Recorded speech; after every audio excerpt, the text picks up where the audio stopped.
What is going on, guys and gals? I'm gonna try to throw together an episode. It's been a little bit since I've had one up, but I have got a crap ton of work that I got going on. Got a client's bike here that we've been working on a couple designs of stunt cages for. He put this thing down, I think at the end of last year, so I've been working on that. Working on this guy's bike. He's from farther up north here in Ontario. Seen the channel, liked some of the things I did, so we're kind of going similar but different. I got some parts over here, but we'll get into that after. Some of it's for this. Still tinkering away on this one. I've been playing with my tube bender, making different style bars. Just seeing what I like. Got some cars I'm parting out for some extra cash. The BRZ, I finally, and I've been waiting forever for this. I love this car, but it is way too slow. So, engine's coming out, training's coming out. They're already sold and spoken for. 5.3 LS is going in. I already have the motor. Pick up the trans next week. I'm gonna wait to reveal which trans I went with. It's definitely I'm gonna say a mid-range affordable one. Very reliable. Apparently, I'll get more into like the capabilities of the transmission and the engine when I do a specific episode on just the BRZ. So we'll hold off on that, but it's coming. Tonight, we're gonna tinker around on this. I picked this thing up, what I'm gonna say is dirt cheap. I was kind of looking for a bike to ride, flip all at the same time. This came up. He was asking 35, knocked it down to 32, went and seen him. Didn't even talk cash yet, went and seen him, pulled cash out of my pocket, ended up getting it for 2,500 bucks. There's only 32,000 kilometers on it. It's a Vulcan 1500. I think it's a classic edition. And it's got some aftermarket pipes and stuff done to it. I just picked up those bags, so that's going in with the rest of the bike. The bike came as you've seen it with the leather saddle bag. It did come with the Batwing on it already. So I've only had this bike for 2 days. I was able to pick up some Slammer springs by Burly. My buddy was selling them from the next town over. Then I went to my guy in London. And I actually went for this fender for the Barry client for his bike. I ended up getting a sweet deal, traded a set of bars I made for this peanut tank with the flush tank filler there. And the guy had this with hardware tucked away. 150 bucks for both. They're in good shape. I got to put the hardware on. A couple marks on them, but there's no cracks or anything in them. So we're going on this. We're just going to call this the budget bagger build. It's a very simple plan here. We're going to get the Burleys on, find out where we're sitting, get the bags mocked up and ready to go on. I'm gonna have to build a bracket, obviously. Harley bags going on to a metric bike.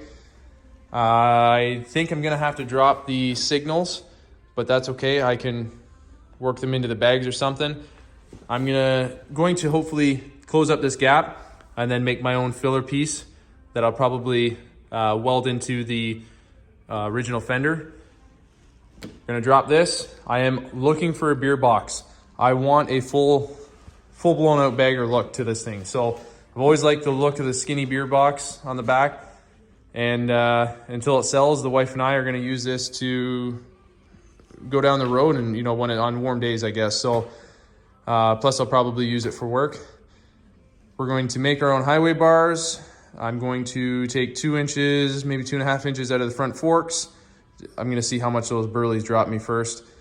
We're gonna move down that front fender, change the angle of the Batwing fairing, and make our own bars. And I've got a nice small side mount mirror. Get rid of these big dopey looking ones. Maybe cut down the visor. And then we're gonna, I really want to, the paint's kind of messed up on the rear fender, so I'm thinking all red. Black out as much as I can. Might leave the bags and fairing black, kind of throw it off a little bit.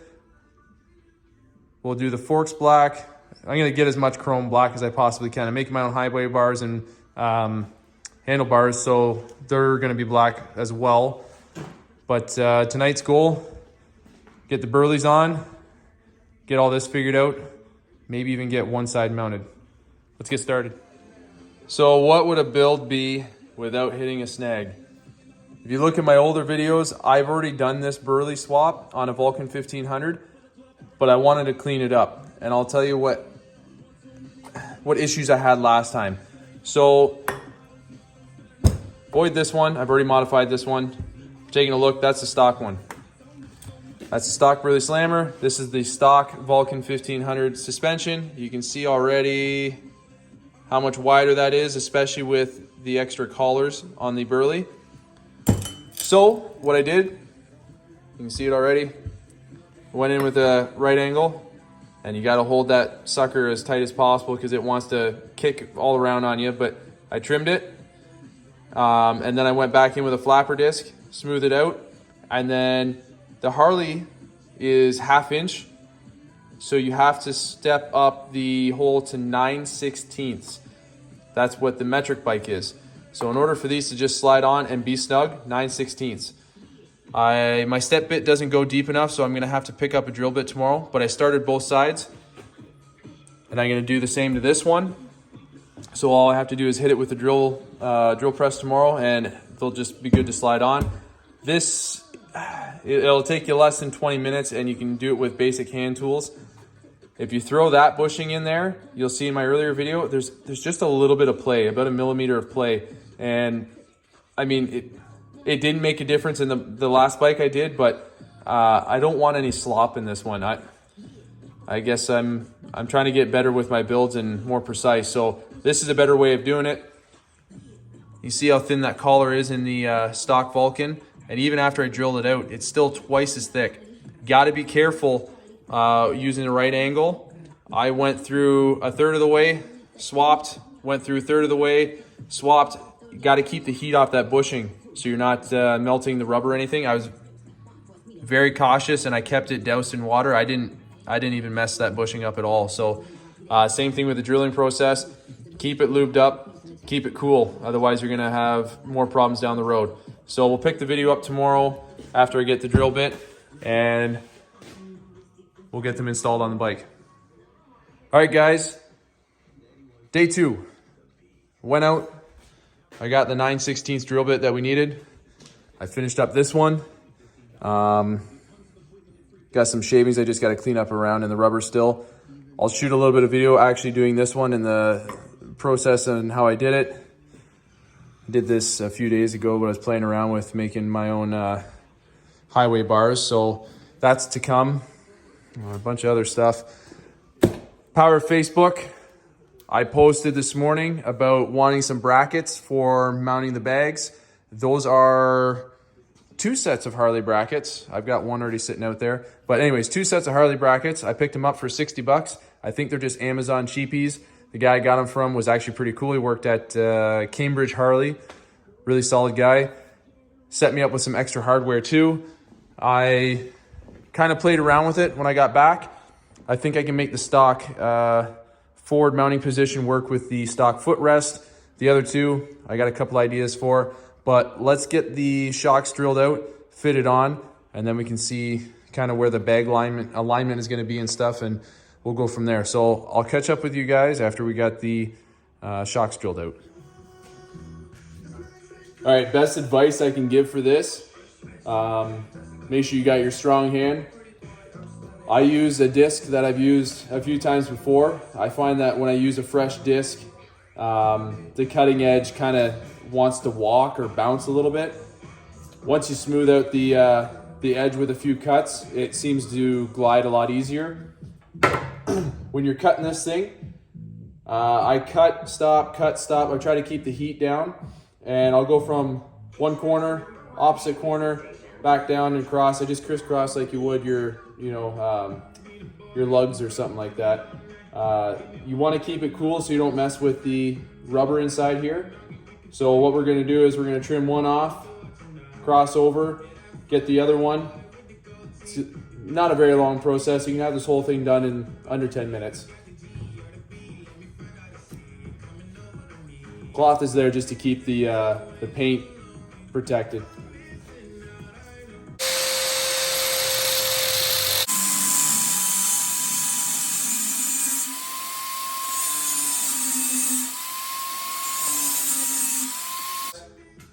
Repeat that process 3 more times. All right, we got all 4 sides done. Only took about 7-8 minutes to do it.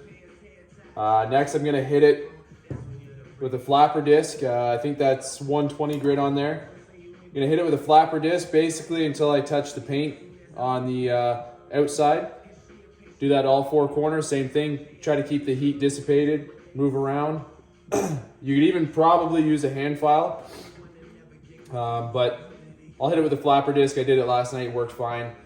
I do that before I drill it, and then after I drill, it takes most of the burrs away from what the cutting and flapper disc is going to leave behind. So we'll hit that first and then put it under the drill press.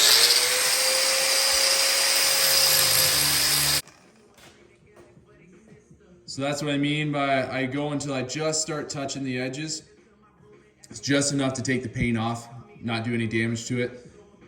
I can hit it with some touch-up paint, but that way I know it's nice and flush. You got a little bit of metal stuck in there, and whatever you can't get out by hand, or if you have a edge cleaner, when you hit it on the drill press, it'll come right out anyway, so it doesn't matter. So we'll get the other 3 sides done here, and we'll catch up on the drill press. I got all 4 sides done there. So I'm gonna hit it with the step bit first. I go right from 1/2 inch to, which is what the standard size is on the Harley, right to 9/16. So I'll get this fired up, and I'm just gonna go down and plunge as far as I can on both sides and clean up the edges, and it just makes it easier for the drill bit when I swap out so it doesn't walk around in there.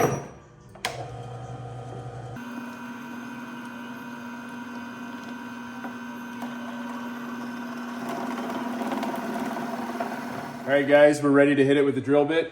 Remember, 9/16. We're just going from 1/2 inch to 9/16.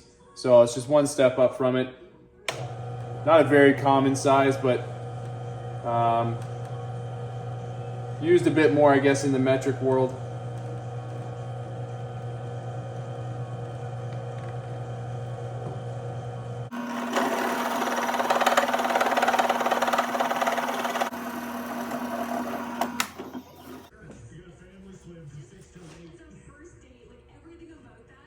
That's it, guys. I'll show you after the shim on the old one, or sorry, the ring on the old one. Focus there. There you go. The ring on the old or the original is still probably half as thick as this, but we'll compare before we put it on. I know I've done one of these before. You can go back in my older videos and see how I did the bushings in that one. I did this a different way. I love it. I will probably run this way any other time I ever build one like this. There's a couple things that you gotta switch out still. I got this one secured on this side. The other one, I just threw on hand tight while it was still in the air. I left the nuts off so I can show you. You got a couple options for securing it. This inner collar is twice the thickness of the original one, even after drilling it out. So the biggest thing is you're gonna have your stock washer, which is supposed to go on there. And then you're gonna have your lock washer, also stock, which is supposed to go on there. And this will actually still sink back another 1 to 2 millimeters because it's not fully pushed on there yet. But as you can see, that only leaves you a couple starter threads. So what I did on the other side is I've ditched the lock washer for now, but I have an idea. I'm gonna use a thinner washer, because basically all that washer is doing is keeping your bushing seated against the outer ring. Heaven forbid, down the road, whatever happens, this skips off the bushing and pops out. because it is bigger than the nut. It could pop over. That is absolute worst case scenario. I mean, your shock would have to bend and everything because it's under pressure, both horizontally and vertically. So the bottom one's secured. It can't pull off one without pulling off the other. So both would have to fail at the same time. So what I think I'm going to do is run a thinner washer or a bigger lock washer, because this lock washer still leaves you lots of thread. But for now, we'll use the big standard flat washer. We'll get these bad boys secured on here and we'll start on those bags. All right, guys, I think this is where I'm gonna cut it for the night. I've been messing with these bags for about 45 minutes, trying to figure out the perfect placement. I'll warn you now, I was hoping these were gonna line up somewhere, but I just got that bungee cord holding it on. But the brackets that I purchased, I mean, none of the holes are even close, but it gives me an idea of some of the material I'm gonna need, because I think I'm gonna have to make my own bracket. I think I'm gonna use flat stock to reuse some of the existing holes through here. So I'll pin the flat stock, and then I'm gonna use a cylinder just like they did, but not cheap Chinese material. I'm gonna use some good rod and just follow the same line. So this has got all my math done for me, and I'm gonna be able to weld it to the plate that I end up using for that. So it's gonna have to be a scratch built thing, but something I'll be able to duplicate. Even the foot mounts here, or sorry, the support bar underneath, it's not close to anything. It interferes with everything, including the footboards. So we're back to square one there, but just to show you kind of where I'm going with this thing. The stance is there in the rear. I gotta take some out of the front. I'm also going to build some bars and adjust the angle of that Batwing fairing a little bit. I don't like the severe lean back that it has. So I guess first we'll tackle the bags, get them done. That'll be next episode with this bike. Then once they're set and I get the hardware installed, we can start tackling some of the front end stuff. But thanks for joining me as always, guys. We've got lots of different content. I'm doing more work from home, so we'll hope to see the BRZ start the V8 swap next week.